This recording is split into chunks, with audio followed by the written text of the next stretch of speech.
The vice president is en route to Pakistan on that front. The U.S. and Iran set for high-stakes peace talks in Islamabad tomorrow. These are live pictures as well from Pakistan's capital that we have to share with you. Vance will be leading the U.S. delegation, telling reporters today he expects those talks to be positive.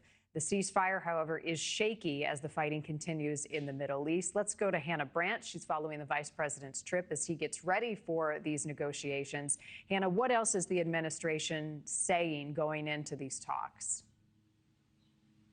Well, Marni, they're certainly projecting some optimism and some hopefulness that this will reach a deal with Iran. The vice president, as you said, he's on his way to the Middle East right now. He'll be meeting in Pakistan, leading the U.S. delegation of negotiators as they meet in person with Iranian leaders. These are high-stake talks. They're trying to strike a deal to end this war after this tentative ceasefire was struck earlier this week. And take a listen to what the vice president had to say before he boarded Air Force Two for the trip this morning.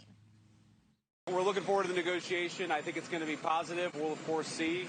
As the President of the United States said, if the Iranians are willing to negotiate in good faith, we're certainly willing to extend the open hand.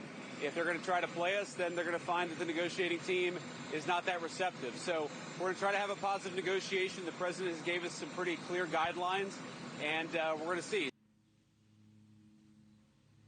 So some cautious optimism from the White House, but these talks do come as the ceasefire seems to be on pretty shaky ground. Iran has made public demands for a deal that the White House is calling unserious. And in fact, just moments ago, we did hear from Iran's parliament speaker who said that he needs to see a ceasefire in Lebanon and the release of Iran's blocked assets before these talks even begin. Iran has, of course, been upset that Lebanon isn't part of the ceasefire, according to the White House and Israel, and they've threatened previously to pull out of negotiations if those strikes on Lebanon don't stop.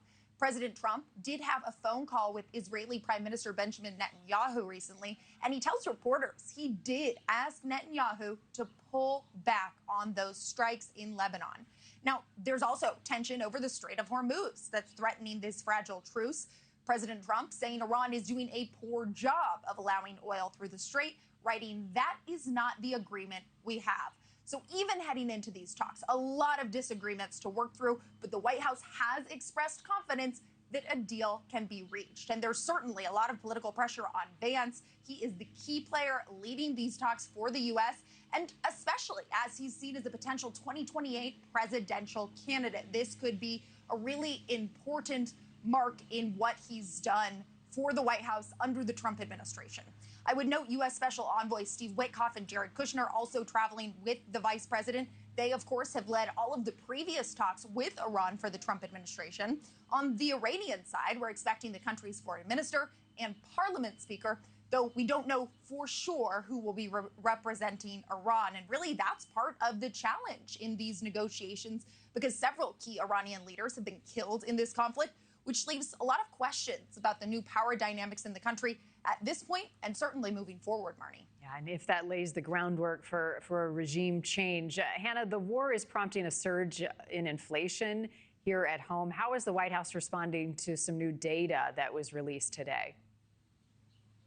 Well, the White House is trying to make the case that this is all temporary. We've heard that from President Trump, right? Let's take a look at those new numbers from the Labor Department. They show consumer prices are up 3.3% in March when compared to last year. Inflation is up. A lot of that is driven by that huge spike in gas prices we've seen in recent weeks, up almost 19% in March. Housing costs also rising in March, but groceries and health insurance did fall slightly from the month before, even though grocery costs are still higher than they were a year ago. And in response to these new inflation numbers, White House spokesman Kush Desai put out this statement. He says, although gas and energy prices are seeing volatility, prices of eggs, beef, prescription drugs, dairy, and other household essentials are falling or remain stable thanks to President Trump's policies.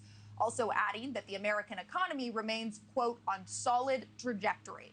And next week, President Trump is traveling to Nevada and Arizona. He's going to highlight changes the administration made to tax policy. The White House is calling this Tax Week. Remember, they put in place things like no tax on overtime. And those are things they see as some of their most significant economic accomplishments.